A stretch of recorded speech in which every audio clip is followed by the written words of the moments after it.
आज मुख्यमंत्री युवा कार्य प्रशिक्षण योजनाबाबत विधानसभामध्ये माननीय श्री अमित साटमजी आणि विधान परिषदमध्ये माननीय श्री ज्ञानेश्वर मात्रेजी आणि राहुल पाटीलजी यांची सर्वांची लक्षवेधी होती आणि त्यामध्ये असा मी सर्व जे काही विस्तारित खुलासा केलेला आहे, हा योजना कधीही रोजगारसाठी न होती, हा फक्त प्रशिक्षणासाठी होती। त्यामध्ये जे गैरसमज निर्माण झाला त्याच्यात एक खुलासा आज झाला आहे। त्याशिवाय त्यामध्ये 1,16,000 विद्यार्थ्यांना त्याचं प्रशिक्षण मिळाला। 804 करोड रुपीजचा मी वितरित केला आणि आता पूर्वी ही योजना फक्त 6 महिन्याची होती। नवीन सरकार माननीय देवेंद्र फडणवीस साहेबांच्या नेतृत्वामध्ये आली तर हा 5 महिन्यासाठी एक्सटेन्शन आपण केला होता।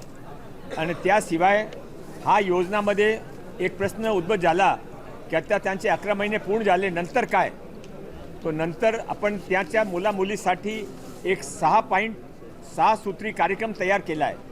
ते कार्यक्रमामध्ये त्याने फार लाभ होणार आहे। त्यांच्यासाठी एक जे आता आपण शॉर्ट टर्म कोर्सेस सुरू केला आहे, ते शॉर्ट टर्म कोर्सेसमध्ये आपल्या प्रत्येक तालुक्यामध्ये आपल्या ITIमध्ये शॉर्ट टर्म कोर्सेस सुरू झाला आहे। त्यामध्ये आपण 10% जागा त्यांच्यासाठी प्रायोरिटी रिझर्वेशनवर ठेवू आणि त्यांच्याकडून चार्जेस फीस देणार नाही, त्यांच्यासाठी ते फ्री होईल। अतिशय चांगले शॉर्ट टर्म कोर्सेस आपण सुरू केला आहे। सेकंडली आपण मुख्यमंत्री स्वरोजगार योजना हा 1 जानेवारीपासून सुरू होणार आहे, रोल आउट होणार आहे। त्यामध्ये प्रथम वर्षामध्ये 5 लाख मुलामुलीने आपण 6 लाख रुपयेचा लोन 6% ची दरवर देणार आहे। त्यामध्ये 3% ते भरणार आहे, 3% सरकार भरणार आहे।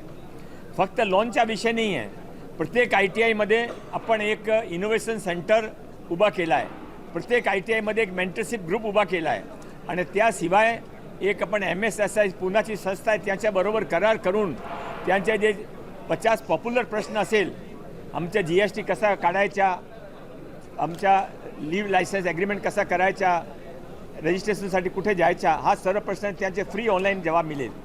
हा 5 लाख मुलामुलीने आम्ही 35 लाख मुलामुलीची लिस्ट आम्ही तयार केली आहे। त्यामध्ये हा 1,12,000 लोकांसाठी आम्ही 10% रिझर्वेशन ठेवू, प्रायोरिटी रिझर्वेशन।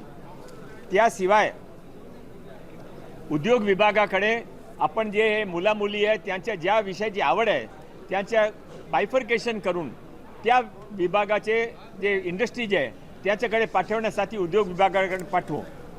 आपण कर्नाटकाची धर्तीवर एक मॅच मेकिंग पोर्टल तयार करणार आहे की हे जे मुलामुली आपले प्रशिक्षण घेऊन पुढे जातील त्यांचे जॉब कुठे मिळू शकतात, ते काय करू शकतात, स्वरोजगार रोजगार, त्यासाठी या पोर्टलमध्ये त्यांचं गायडन्स मिळेल।